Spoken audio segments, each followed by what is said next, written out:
This is the DRF Players Podcast. Here are your hosts, Peter Thomas Fornatel and Jonathan Kinchin.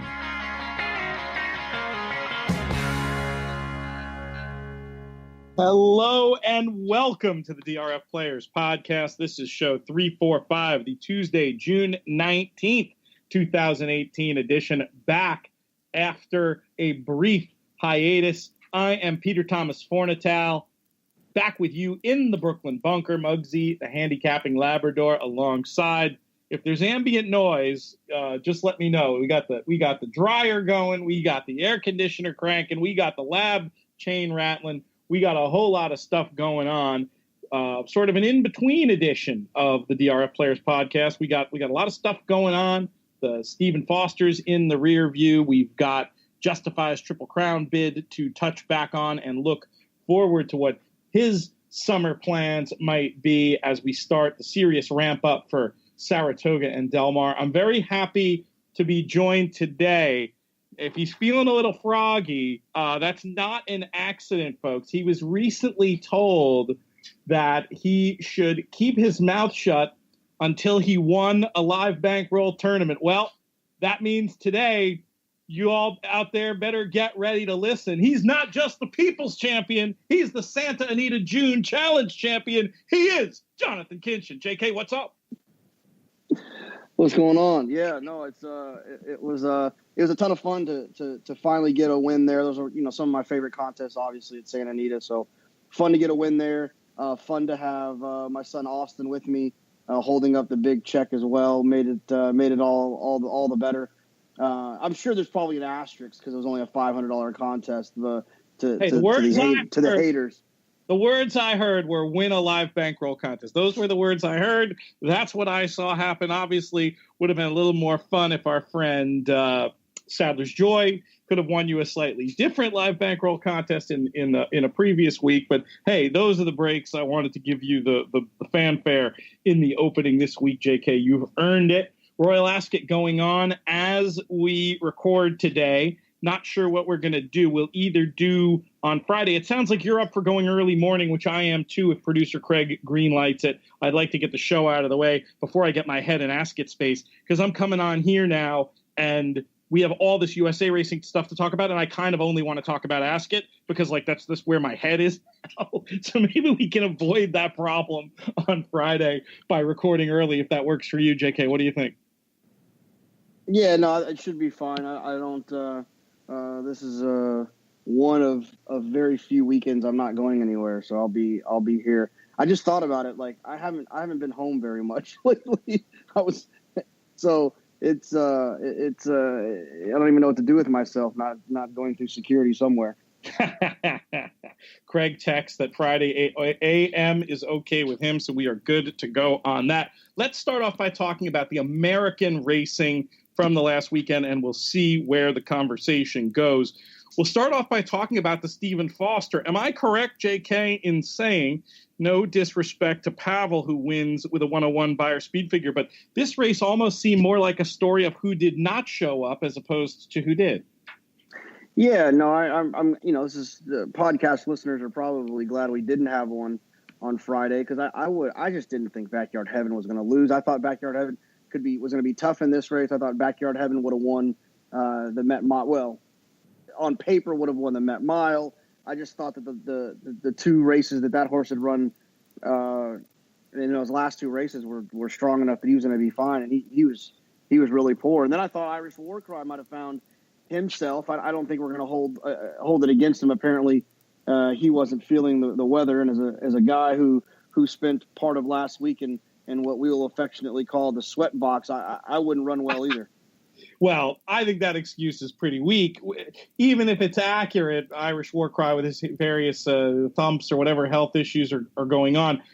If you're going to have problem with night racing in the summer, given that the next big spots coming up are all in places that are considerably hotter, what are you going to do? Put them away for a late fall campaign? I just don't know that I hold a lot of optimism going forward for Irish Warcry. Do you see it differently? No. Our friend Craig Bernick tweeted, I don't know if you saw it, but there was like a joke about Irish Warcry's next start being and whatever that whatever the pictures you always see where they're running in the snow. In Switzerland, is that Switzerland? Yeah, something like that. Yeah, I thought it was funny. And Backyard Heaven, I mean, to me, that was also just a sort of a stunner, a trip that you'd write no finish on, a horse who looked, I thought, absolutely poised and to have everything looking good. Was there a subtle excuse I didn't see, or was that a shocker to you? No, and from what I understand, Mr. Ramsey was at Churchill with an all red suit on, with loads of people. I think they all thought they were going to run well, and I don't know. I don't want to say it was a distance. He stopped kind of running earlier than I think that would indicate the distance was the issue. I just thought he was just bad. He was just flat. I don't know what it was. He ran well on the track, so can't use the surface as an excuse. Puzzling. How hot was it, Churchill, Saturday night? Because Chad Brown sort of reluctantly also mentioned heat as a potential that the horse underperformed. It just makes me wonder, what were we dealing with there? Do you know? No, I don't know. I don't know if you can look at weather. I'm sure you can find it somewhere on the internet, but past weather. I'll try to see if I can find something. I don't see it. I have no idea. I mean, I didn't hear it. I didn't know it was that bad. But... Yeah. Maybe it wasn't. Sometimes it's always hard when you have narrative on one hand and your eyes and numbers on the other hand. And we saw a pretty good example of this, I think, today at Ascot. Not to red board it too hard, because neither of us properly tipped the winner. But when you look at Lady Aurelia today, and you hear there's all this narrative going around, well, the reason she didn't run as well in the prep this year as last year is she's bigger now, and she really needed it more this year than she did the last year. So you have the narrative on one hand, and the narrative of, not that there isn't something to the idea of horses for courses, but you have the narrative baked in of a horse for course with Lady Aurelia at Ascot. And then on the other hand, you have your eyes seeing the no finish trip in the Breeders' Cup. And then you have the numbers telling you that the last race was just a big drop off. I have to say, and I guess I'm telegraphing potentially being against the Irish War Cry or Backyard Heaven next time out, though with those trainers, it all depends. But when you have narrative on one side and numbers in your eyes on the other, when it comes to betting, stick with the numbers and your eyes. Would you agree? Yeah, no, I agree. And like you said, I guess I'd give Backyard Heaven another shot, just depending on how that one trains moving forward. But I think Irish War Cry is one that I'm going to start opposing all the time now. I'm not convinced how good Irish War Cry really is. That big race, Pimlico, Preakness weekend in the slop. I've never really been a huge fan, but I've always just at least thought he was a quality horse. And I think I'm probably okay opposing him moving forward. He's always been an in and outer. That would be my one worry about him. And again, it all depends on the specifics of where he shows up and how he's handled and all that. But this is a horse we have seen bounce back off of inexplicable efforts in the past. Obviously, consistency is something that, when we're all reading form, is something that we value. But how big of a deal is it to you when you see a horse who's an in and outer in the form versus one who has consistency? How do you factor that in? Especially for you. I mean, I would think a more what I would call value-oriented player would just say, well, it's easy. When they're a price, I'll use. When they're not a price, I won't use. But for you, JK, who's much more of a selection-oriented player, how do you evaluate horses who just don't show up one out of every 3 times or less than that in Irish War Cry's case?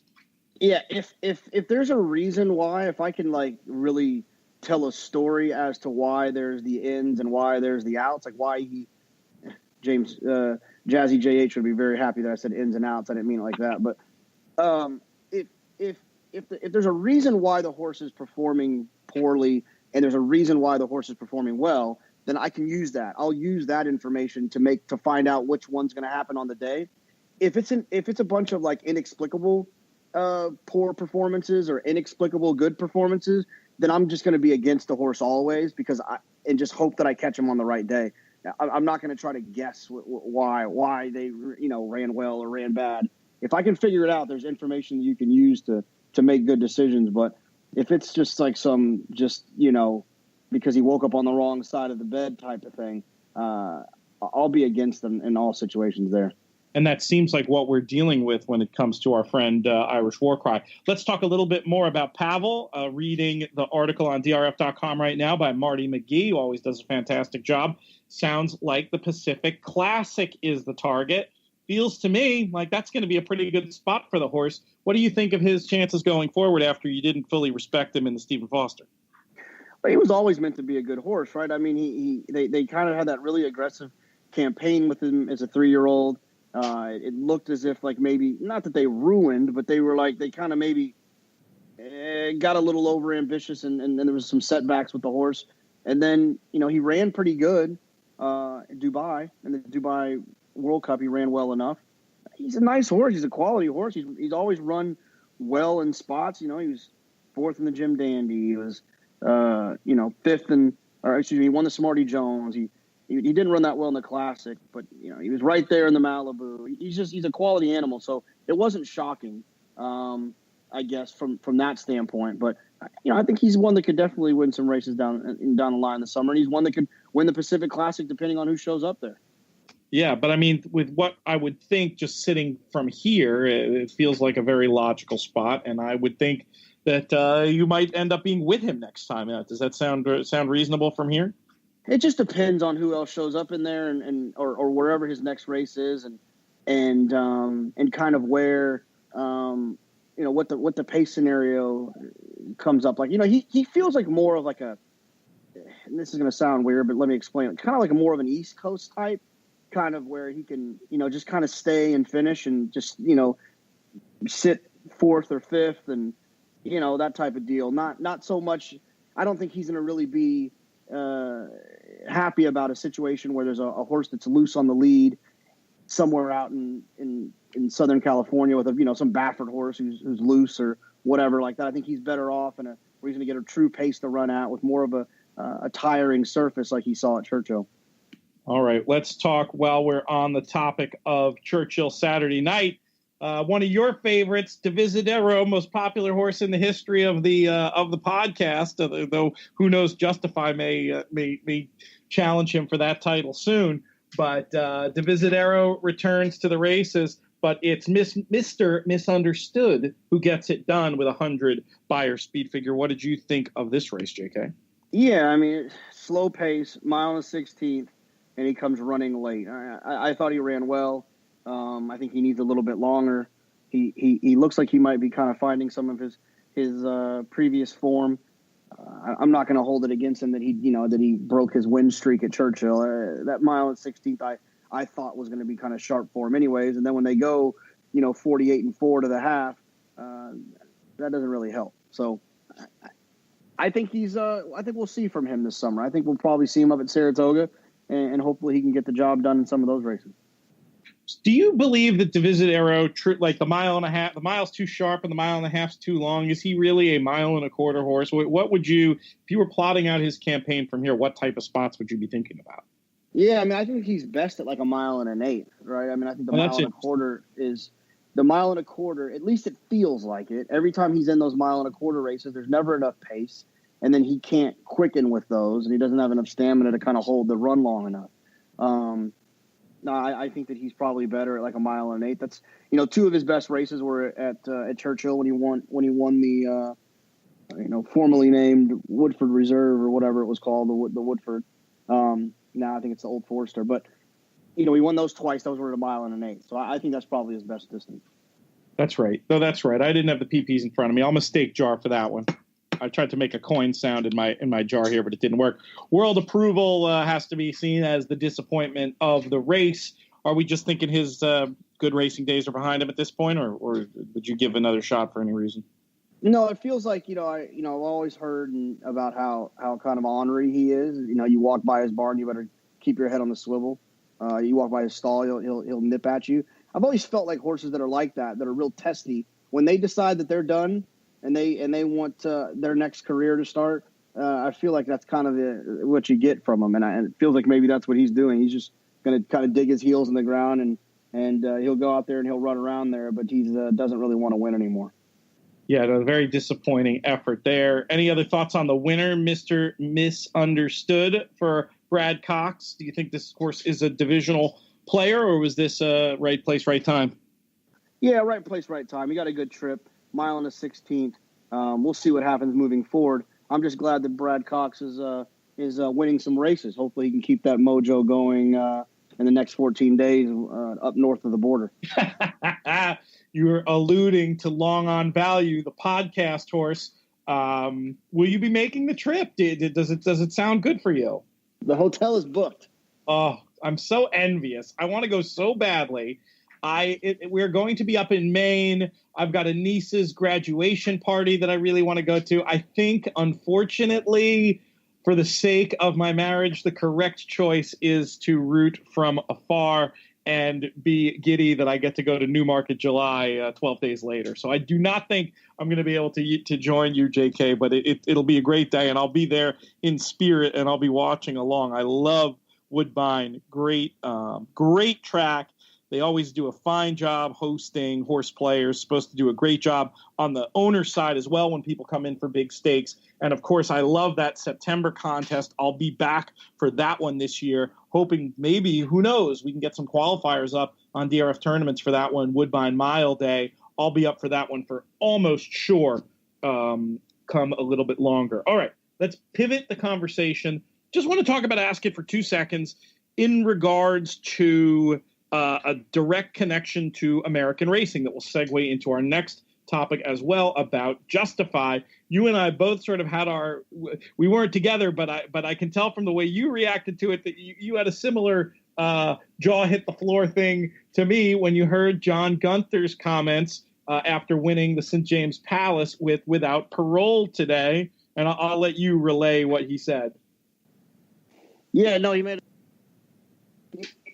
a comment. Sorry, I was muting. He made a comment about, I don't want to quote him incorrectly, but misquote him. But I think he said something along the lines of this win in the St. James Palace was more gratifying to him than Justify winning the Triple Crown, and I was kind of shocked about that. I mean, I guess maybe there's more to it than that. Could be. That's one possible explanation. I think he was talking about more like what you sort of said it, but you didn't go all the way there, like more personally gratifying, more personally meaningful. I wondered if it didn't have something to do with the idea that this was a horse sold for, what was he sold for? 500,000? Something along those lines, yeah. Who is now worth something on the order of whatever it is, 80, 100 million, pick a number. I heard somebody on the ITV broadcast being simuled by NBC say 18 million pounds. I was going to say, if we can get them for 18 million pounds, JK, we might just have ourselves the deal of the century. Real number, 80 million, 100 million, whatever the number is. And maybe even though there's only 12 other people in history who bred a USA Triple Crown, does that maybe eat at the back of the head? Whereas having your homebred, brilliant, looks like the best miler, not just among 3-year-olds in Europe, but after the salad bowl finish of the Queen Anne, might be rated the top miler, even as a 3-year-old at this point in all of Europe, and you own the horse. Maybe it has to do with like the complex blend of emotions that factors into it. What's your guess?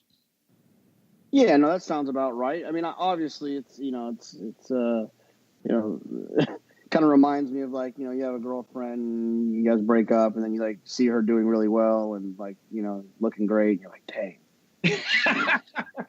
Yeah, I think it's probably one of those deals, right? Like maybe he just the fact that you never know. Maybe they were thinking about keeping the horse, and they decided to sell the horse.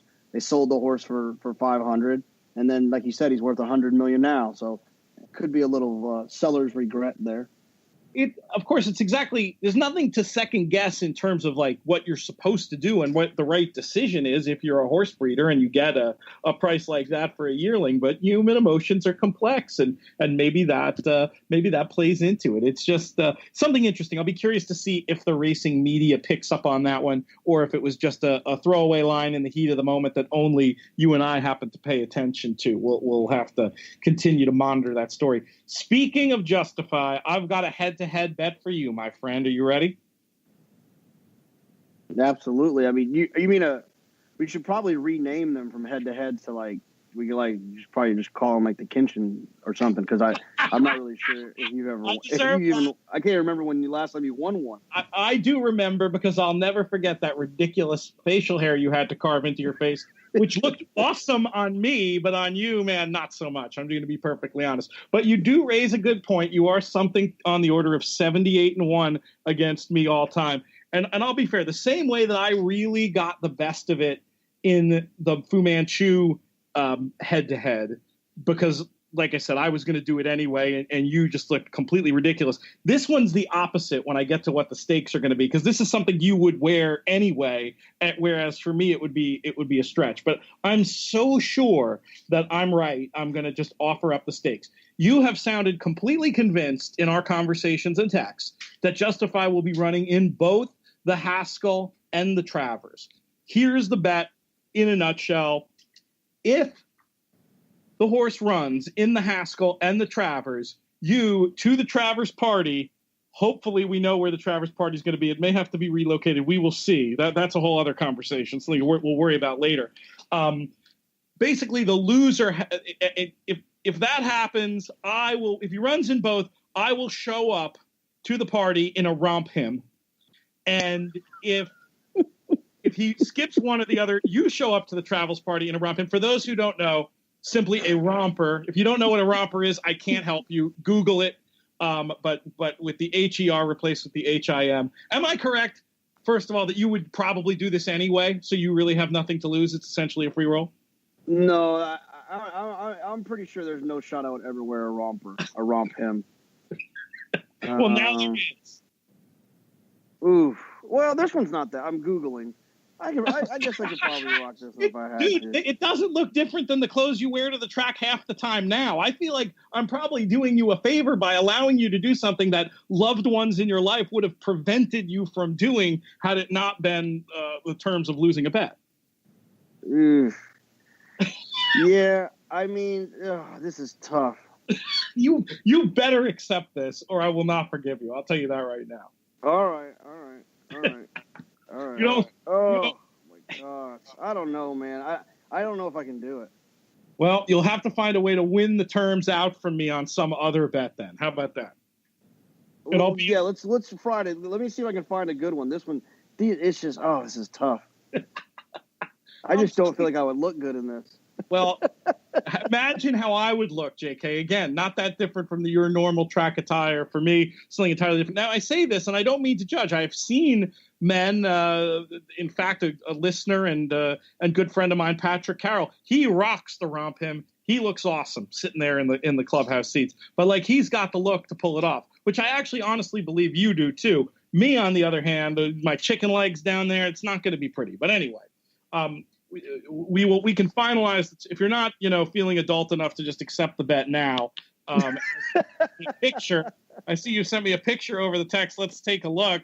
What I really, oh my goodness, that's a fantastic one. This one is an Aloha print romp him. The guy even has the sleeve, not as good of a tattoo sleeve as yours, I might add, but. I think my problem with this romp him that you just sent over to me, JK, is the shorts, which look like something out of the Rolando Blackman collection of 1980s NBA. There's ways I could describe them, but they might not let me back on the air if you're catching my meaning. The really cruel way to do this bet would be to have each of us, the co-host, pick the romp him for each other as opposed to letting us choose for ourselves. I say we leave the choose for ourselves in there and we just make this a bet and go on with life. Yeah. Oof, man. You really I can't wear it all day. I mean, like of course you have to wear it. anyway, we can negotiate about this offline, but I'm surprised. I thought you were so convinced this horse was running in both that you'd take this, like, every time there's news about it, you send me the update and like, it's some sure thing. Why are you questioning yourself now? No, I just think he's going to. You don't typically see Baffert run from challenges. And like I said before, maybe I made this up in my brain, but I had the impression that he felt his mistake in the Travers was not having him like cranked enough. I have never heard that before, and I think you made it up. But if you can find it, I'll be interested to see. Why don't you just text your good friend B Squared to see what he says? Well, I'll just text Ice Cube and have him ask him. Anyway, I'd be looking forward to that. My case is to get into the sophisticated level of it. So there's owners in Justify who are involved in the breeding side. There's owners involved in Justify who are involved on the racing side. I have to think, first of all, I don't think Baffert would want to repeat what I know he considered a personal failure with the Faro situation. And now you have this other wrinkle of the Pegasus, JK, and a chance for those people who are only involved in the racing side to potentially get the giant chunk of change that would come from that win. I don't see a campaign that ends with the Classic and the Pegasus as having those two really hard races as the first two. I think we'll be lucky to get, as they're suggesting, it seems to me, reading between the lines, one or the other of those two. Let me ask you this. If you are Team Justify, which of those two potential targets would be more appealing to you, the Haskell or the Travers? I guess the Travers, right? It's to me, it's the top three coolest races we have in racing. I mean, it really is. It's named. It's like a midsummer Kentucky Derby, right? So it's a great day of racing. It's a mile and a quarter, which obviously he's excelled at. He's shown that at this point he's the best of the group going that distance, and those distances in general. So I would love to see him there, but I understand he's going to need to prep somewhere. And it's 5 weeks from the Haskell to there. Yeah, 4. I thought August 3rd to. Well, I should look at the actual thing rather than just making up numbers. But I don't have my phone here to check the calendar. I think it's 4. Right. Yeah, I mean, but I don't think that's like, if you're thinking of it as a prep, the Haskell on notoriously speedy Monmouth. I don't know. It's just a very difficult double for horses to pull. But he can definitely train the horse to run a mile and an 8 in the Haskell, off of the break. I mean, I'm not sure he can't. But to your point, I'm not sure he can't do it at a mile and a quarter. I'm not sure that he couldn't get what he needed out of Works to set him up for that. It's not 1978. Like, I know in the old school you wouldn't do that. But, whatever Baffert's magic is and getting horses ready on these big days and firing off of layoffs and all this stuff, like if he told us he could do that by entering him there, I wouldn't second guess it for a second. You know what I mean? Right. It's going to be fascinating. But if he does decide to go your way, you get to see me in a romp him. So it's like, it's win-win. The other important factor I think that we should probably consider is, and I'm not sure if he's back on the work tab yet, but let's not forget how high he is on McKenzie. If McKenzie comes back, he's going to have to start showing up to some of these races as well. Not sure if they're going to want to run against each other, so it could happen, where McKenzie shows up at the Haskell. Obviously, the Pegrams have had success. Mike Pegram's had success there. I think they won with Looking and Lucky and someone else too. I can't remember. Maybe back in the day, but brain is not computing on that one. But you may well be right. It's there've been a lot of soccer and a lot of international betting clouding up the brain cells in the last week or so. Another interesting little wrinkle that maybe goes to your point in this potential bet is that Coolmore. And it sure does sound, from reading all the reporting, that Justify will event. It's not announced yet. It's not finalized yet. but that his rights will eventually be going to Coolmore.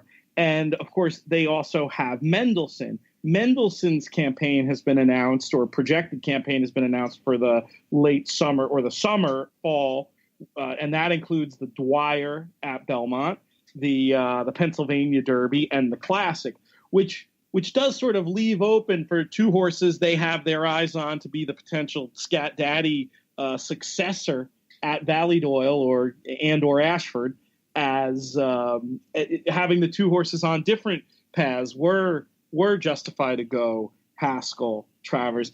It's going to be fascinating to see. It sounds to me like if it were, at the very least, if it were up to you, you think he could handle the double. Yeah, I think there's absolutely no way not that you're suggesting this, I'm just saying it out loud. There's no way, in my opinion, Justify will run in the Pennsylvania Derby. It just won't happen. You don't think it fits the calendar? No, I mean, and forgive me for being off maybe a few days, or maybe this is crazy, but I think you'd more likely, if he's not going to do the Haskell Travers thing, then I think he would do like the Haskell and then just stay home and run against Older in the Goodwood. You know what I mean? Something like that. What's the point of I just don't see the point of taking a Triple Crown winner and running him, an undefeated Triple Crown winner and that just won the Haskell, and then like running him at Pennsylvania, like on that track that can be kind of quirky at times, you know? That makes sense to me. One other thing to consider is the arrogant path of Travers Classic. When you think about it that way, maybe that does put the Haskell as a possibility.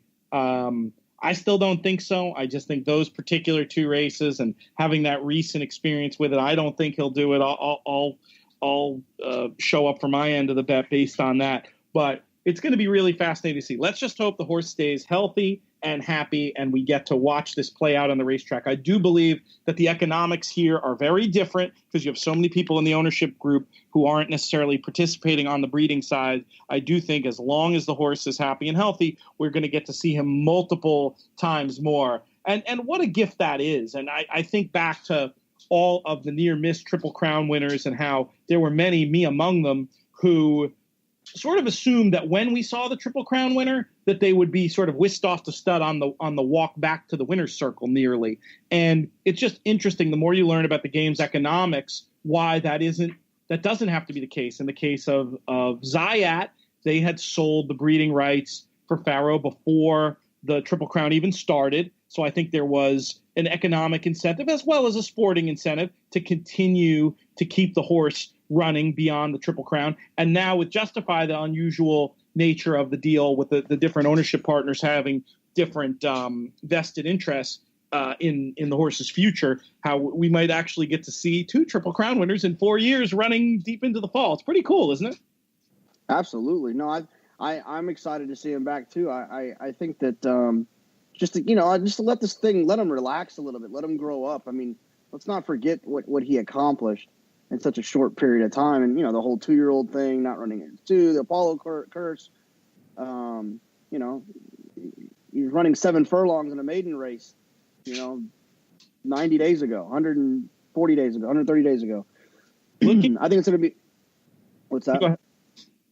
I just think it's going to be good to see him kind of be able to really have a target. And it felt like this whole thing was just kind of rushed, obviously. It was going to be nice to see. Yeah, it's going to be nice to see what he can do with a proper lead up into a race. So hopefully the Haskell, and then hopefully we get him back and you're in a romp him. I do agree that I think it's more than likely that the best is yet to come from the horse. When you look at the component parts of the Belmont, I think you can excuse the Preakness. I think there's a chance also when you look at his various arrays of pace figures and final figures that this is a horse who overcame a wet track in the Derby and Preakness, far from the mudlark some were suggesting. I think there's a case to be made that this horse is going to just be his best with a little bit more maturity and on a dry track in the fall. And I can't wait to see it. I'm hoping against hope, perhaps, but the first time we see him is the Travers, and then I get the double win of taking a whole lot of pictures of you up there on the porch, JK. That would be something, wouldn't it? But I still haven't signed off on it yet. I gotta find one that isn't gonna make me look like a moron. We're going to be there is none that won't make me look like a moron, and I'm here putting myself on the line. So I think listeners need to point out why JK with his 78-1 record would suddenly decide that he needs to be a chicken against me in a head-to-head. He clearly doesn't have the confidence that his recent text messages have suggested, but that's okay. This is an off the track situation. My prowess is on the track. So you're trying to get me into your arena. Let's talk a little bit more about the week we spent in LA, JK. Speaking of both of us being out of our arena, we were out there cutting this pilot for the World Horse Players Tour. We've had a lot of supportive messages about it. People want to know how it's going, what the latest is. From your perspective, you referenced the Sweatbox before. Little did we know that our voiceover room would become Sweatbox Part 2 when the air conditioning failed over there at the studio. But generally speaking, how did you think it all went last week? I thought it was fun. I thought it was a lot of fun. We had this vision. And we got to see it come together to a certain extent when the contest happened. And then to further see it come together and actually like really be a thing. Like we have an hour-long show right now. There's obviously some things that still need to be done, but it's cool to see it coming together, and it's I think it's going to be really good. I'm excited about it. I think the stories that are told in it are good. The characters are great. The racing is there's some opportunities, I think, for small pieces of thought and education. It's not, it's kind of fast flying. It's not like a webinar or anything. We're going to dive too deep, but I'm excited about it. I think it's going to be really good. Yeah, it was a lot of fun seeing how it's going to come together and trying to figure out the right combination of voices and graphics. But, I can't say again just how lucky we were with this group that we got. All the stories at the final table, I think players are going to love to get the insight into the differences, for example, in how Frank McGoey and Tony Joe, two of the sharpest guys around, how they play the horses. And they happen to be sitting next to each other with their completely different approaches. I think there'll be things for even seasoned horse players to get out of this, even though obviously we are also taking into account how to explain our sport and what's so fun about betting to a wider audience than just already horse racing fans. That's sort of the trickiest thing, trying to find the balance between those two. If you had to describe in your heart and head, JK, who the audience is for this, what are you thinking of? Well, I think, not to pat us on the back, but I think that our goal, at least, in creating the concept and in creating the and kind of working through this cut and the voiceover and the storytelling is to appeal to everyone, right? We want your grandmother or someone, not yours, someone's grandmother to be able to turn it on and enjoy her time watching it with not knowing a lot about racing, just seeing the guys, the agony of defeat and the thrill of victory, and to kind of follow some of the equine athletes and be able to watch it like that. And then we also want the seasoned horse player to watch it and say, wow, I can't believe those guys did that from a strategic standpoint, point out mistakes that players are making, or point out some of the funny things the players are doing, some of their quirks, some of their inside jokes that they're saying. I remember one of the parts of the show where all the guys kind of took some shorter priced horses, and Nick Tamero made a joke about eating chalk. The seasoned horse players will enjoy that part, and I think everyone in between, the new fan and the lifetime fan, I think will find something in there that they can enjoy and gravitate toward. That's the plan anyway. We will be debuting the episode. If you're a podcast listener, we'll find a way to get you invited. Something we'll talk about off air, I guess, is finalizing this invitation for the party, and also for what our menu is, our literal menu is going to look like for that night. But August 8th at the Fasig-Tipton Sales Pavilion, we're going to be having a screening. Should be available shortly thereafter online, we hope. But come join us August 8th. Great weekend to be in Saratoga. Obviously, the sales, Monday and Tuesday, the New York Bred sales later in the week, and also, of course, these 2 Saratoga contests. If you are looking to play in the Saratoga contest, go to DRF tournaments, opportunities there to qualify for both Friday and Saturday. I don't know about you, JK, but I'm really psyched. It was disappointing to me to see how the Saratoga contest these last 2 years, with the first switch to live bankroll, had sort of diminished its role in the contest landscape. I think this move back to the weekend could put it right back where it belongs. It used to be a big major, and I think there's an opportunity for it to have that feel again with these 2 separate live bank contests on Friday and Saturday. What is your feeling about the changes in the Saratoga deal? Yeah, no, I'm excited. They're gonna have a little bit larger. I think the buy-in on Saturday is 3,000. I thought it was mistaken. I thought it was 2,000. I thought it's I'll 1,000 right now. 1,000. I'm almost certain it's 1,000 for Friday, 2,000 for Saturday, and we're offering 2 different options on DRFT. In some instances, you can win into one or the other, and then I believe there's also the bigger hyped up package that we're offering is a $3,500 package that includes both days with $500 in travel money. But hopefully that little those extra words gave you a chance to look this up and confirm if I'm correct. Yeah, it's $3,000 in entry fees. You are correct. 2,000 on one day and 1,000 on the other. 1,000 Friday, 2,000 on Saturday. But I mean, do you think this has a chance to get Saratoga back to the point of prominence that it once held? Absolutely. I think one of the tricky things about it, though, just to keep in mind, is that like it used to be a $2,000 contest where the whole 2,000 went to the pot because it was a mythical contest. And so I think that the prize, you don't have that 6-digit score anymore in the contest. But I still think it's one of my favorite ones. I think it's great. It's at Saratoga. I was even okay when it was on a Wednesday and a Thursday. It's going to be even better when it's on a Friday and a Saturday. Yeah, I hated it on the Wednesday and the Thursday because those cards just didn't warrant the kind of investment that requires to me, because those are annually 2 of the worst cards of the Saratoga meet. And it sort of worked back in the mythical days, but when you're going live bank, you got to go bigger. And that Friday and especially Saturday, that's going to be quality stuff that folks are going to be a lot more compelled to fire away at. And while you're right that the final prize pool isn't going to be as much, the numbers might not be as sexy, but you've got a big opportunity for players to walk away with money just because it is live bankroll. So I still think even though the totals are lower, I still think the players win in the end. I mean, a lot of people out there are going to miss that old NYRA format. It was sort of a specialist thing. I know Paul Sherman absolutely loved it, and it did bring in different strategic elements. But with the way contests are evolving, I think this is a big move, and I'm very glad that Dom Labetti was able to convince the folks at NYRA that this is worth the real estate that they're going to have to devote to it. And I'm hoping it's going to make a big splash. I'm really excited for that week. And I love the fact that our premiere gets sandwiched in between the sales, because we want horsemen to see what's going on with this new show. And also, of course, we need the players and their support, because that's what's going to make this whole World Horse Players Tour thing work.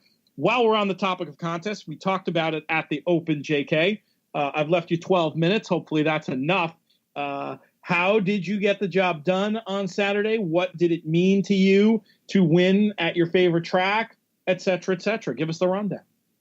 Yeah, no, I played a big double with River Boyne, who ran in like the third race, was a stake, into a Mandela comebacker, a horse that ran some big numbers as a 3-year-old. It was a 4-year-old debut. And so sorry, my alarm's going off on my phone. I bet a big double into that one. And then the rest of the way, I just kind of took some risks on weighted doubles and kind of climbed the bankroll a little bit. I was in second at 3,300. Let me say that a different way. The leader was at 4,200. I was in second at 3,300 and change, and Paul Matisse was in third at like 27 and change. And it was one of the kind of the most fun end games I've had in a long time, trying to figure it all out. And I think I played it perfectly, but it didn't even matter because the guy that was on the lead bet himself out of it, which was bizarre in its own right. But I know what the NHC means to Paul, and I know he doesn't play in a ton of contests. So I knew that I thought he was going to just kind of lay up to get in the top 4 so that he could get an NHC seat. And so I bet $600 in doubles going from the second to last into the last race. And so I hit the first leg of that, and I was alive. And so when I bet the $600, it was an amount that was not going to put me below Paul, would still keep me in second if no one else hit. And if Paul laid up as you expected. If Paul laid up as I expected. Well, Paul didn't lay up. Paul fired, with still just that goal in mind because he did get second in the contest and still picked the NHC seat over a Pegasus seat. Is that right? I didn't know that. Yeah, he did. He was. I talked to him. Yeah, he said. I know some listeners who aren't going to be very happy about that. They're going to their Twitter machines right now. Yeah. Well, the thing, and here's the thing. Well, I'll come back to that about Paul. I'll just wrap up what. And I don't mean to knock the NHC either. It's just a point about it's just a value that I'll explain so nobody gets their nose out of joint. Yeah.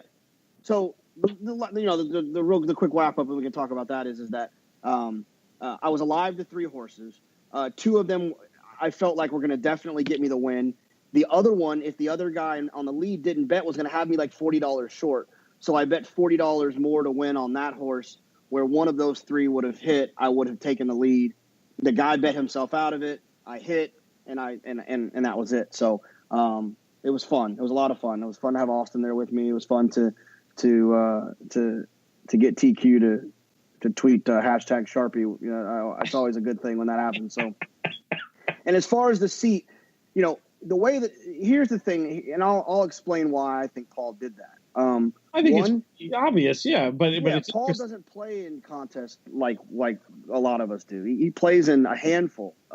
He plays in the Horse Player World Series, which can't get you into the NHC. He plays in usually like maybe one kind of just random live bankroll contest. Monmouth. And then he plays, Monmouth maybe. He plays in the Breeders' Cup, and then he plays at Saratoga. And he didn't even play at Saratoga last year, so he doesn't play in that many contests. And he just wants to get the NHC. He wants to get it out of the way, and he wants to be done with it. He doesn't want to get to a point where he has to chase. It's important for him and all the members of his family to be there. It's like a horse players convention for them, and so that's why he chose. The reason that I didn't was there's a couple of reasons. One, obviously, is we're talking about $12,000 cash versus I don't know, like 3,500, 4,500, 5,500. That's incorrect. That's mistake jar stuff. It isn't 12,000 cash. It's a $12,000 seat to a tournament. It's not like you can walk away with the cash. It's not like Paul turned away 12,000 wired into his account. No, okay, yes, yeah, but it is 12,000 real money. That if I showed up to South Florida in January of 2019, I walk away. I can walk away with $12,000 cash. Correct. It is. It's not an entry fee. Waiting till January isn't nothing. No, of course. I'm just saying it makes Paul's decision make more. I bring it up not to break your shoes, but to just point out why it makes more sense for Paul. For you, the equation is there's this commodity that's worth $12,000. That in your case, is probably something you were going to do anyway as well. And then also for you, the NHC seat, just finishing in that spot in the standings, you have a very good chance of finishing in the top 150 on the tour, I would think, with your previous results this year and getting the NHC seat anyway. So there's for you, it's like this thing that's worth however you want to value it. 3,500, 5,000, however you want to value it, but you're probably already going to get it anyway. But for Paul, that's not the case.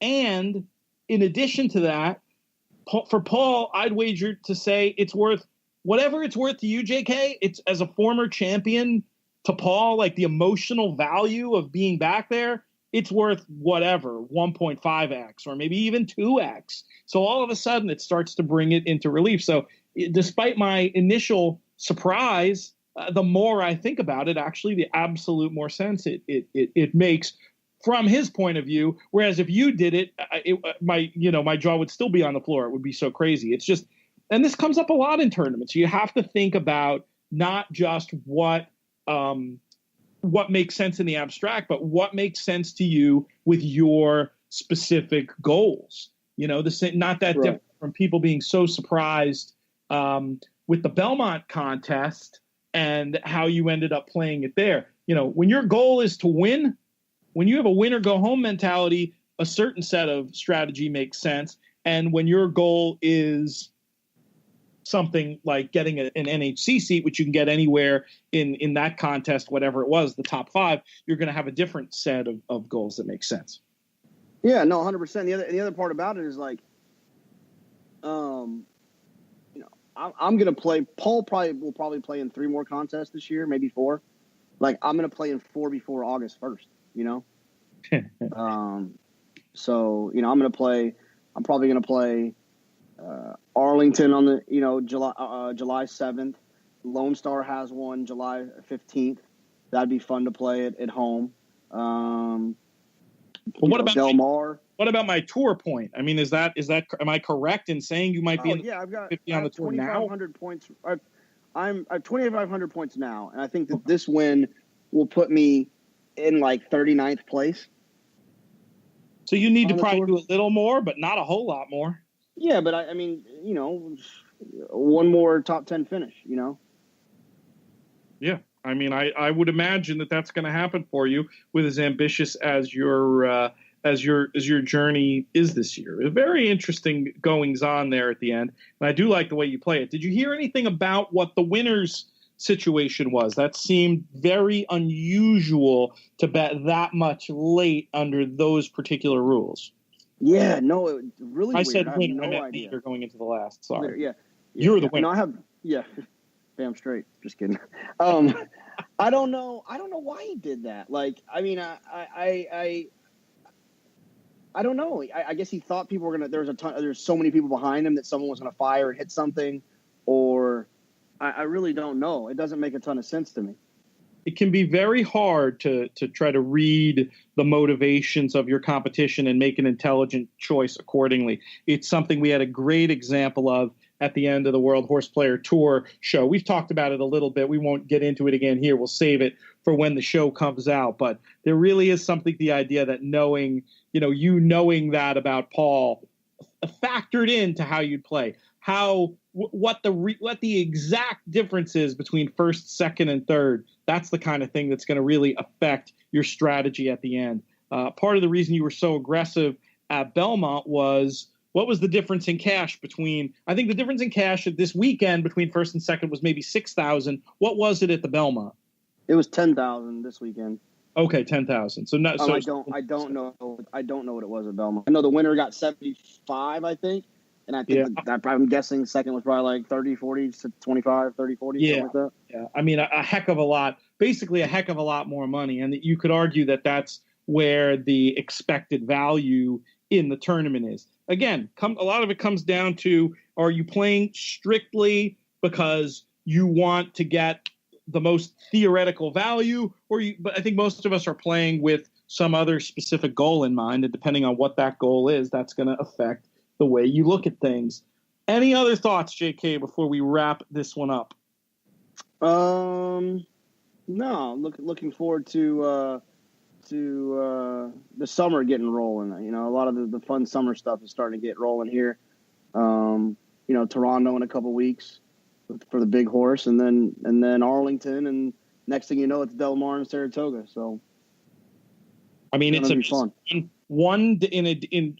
tomorrow it'll be a month for Saratoga. I believe it's July 20th is opening day. I'll be doing a bunch of traveling myself between now and then, but hopefully nothing we may miss a show somewhere along the line, but after taking off, sort of that unexpected takeoff on Friday for us, just because we were so in the weeds on the show, hopefully we'll certainly have one show a week, and we should have 2 shows most weeks as we start to gear up for the summer. And I got to write, I know you've told me them before, but I got to write your Saratoga dates down on the calendar so we can make sure to have your room ready, JK. Looking forward to having you up there and having a great time this year at the spa. You'll be doing Del Mar too? Yeah, we'll go to the Del Mar contest the week the week before we come there. So, Del Mar contest is the week before, and then we'll come up Friday before the Pete Fornatel Stakes. I mean the Whitney. So it's something like the 28th, 29th of July, the Del Mar contest. I know we're qualifying for that on DRFT as well. I should know it off the top of my head, but again, I believe that's right. Yeah, I think that's right. 28 sounds right. If it's 28th, is might be Friday or Saturday or Sunday, but I believe it's one of those days of the weekend. I've got it right. I've got it right here, actually. Nope, the description doesn't have the dates. Typical. Just when you think you need it and you have it, you don't. But anyway, check it out. DRF Tournaments, the Del Mar website. You can get all of that information in short order. And that's about all the time we have, JK. Good getting a chance to catch up with you. And I look forward to talking again on Friday.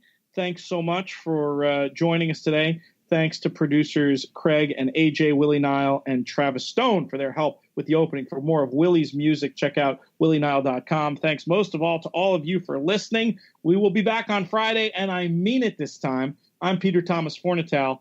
May you win all your photos.